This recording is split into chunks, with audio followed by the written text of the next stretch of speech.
नमस्कार, आप सुन रहे हैं A1 रेडियो, बदलते वक्त की आवाज।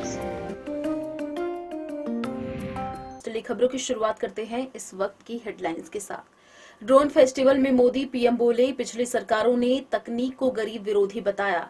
सिब्बल का मिशन 2024 सपा के सपोर्ट में राज्यसभा में एंट्री पर कांग्रेस के लिए तेवर मुलायम, बोले विपक्षी एकता में कांग्रेस का रोल।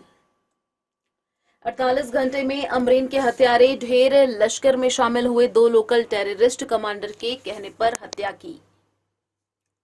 स्टेडियम में कुत्ता टहलाने वाले आईएएस दंपत्ति पर एक्शन, पति लद्दाख और पत्नी अरुणाचल ट्रांसफर। चारधाम में अब तक 91 श्रद्धालुओं की मौत, कल 16 ने तोड़ा था दम। और अब खबरें विस्तार से।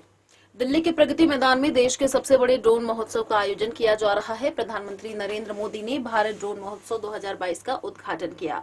इस दौरान पीएम ने कहा, पिछली सरकारों में तकनीक को समस्या का हिस्सा समझा गया, उसको गरीब विरोधी साबित करने की कोशिश हुई। इस वजह से 2014 में से पहले गवर्नेंस में टेक्नोलॉजी के उपयोग को लेकर उदासीनता का माहौल रहा। इसका सबसे अधिक नुकसान गरीब, वंचित, मिडिल क्लास को हुआ। मैंने केदारनाथ डेवलपमेंट प्रोजेक्ट पर ड्रोन से नजर रखी, अब यही तकनीक लाखों किसानों की मददगार बनेगी।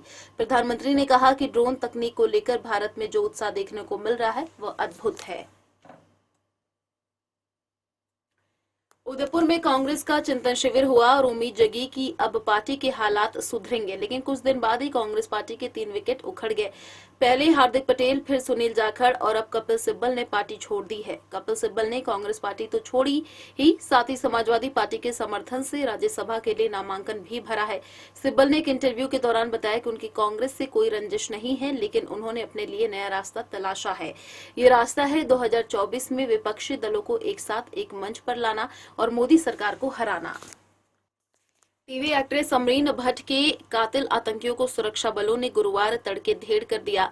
अमरीन की हत्या के 48 घंटे के भीतर सुरक्षा बलों ने आतंकियों को मार गिराया है। हत्या में शामिल दोनों आतंकी लोकल टेररिस्ट थे और हाल ही में लश्कर में शामिल हुए थे। दोनों की पहचान मुश्ताक भट्ट और फरहान हबीब के रूप में हुई है। दोनों ने लश्कर के कमांडर लतीफ के कहने पर अमरीन की हत्या की थी। गुप्त सूचना मिलने के बाद सुरक्षा बलों ने आतंकियों को घेर लिया और करीब 5 घंटे चले एनकाउंटर में उन्हें मार गिराया।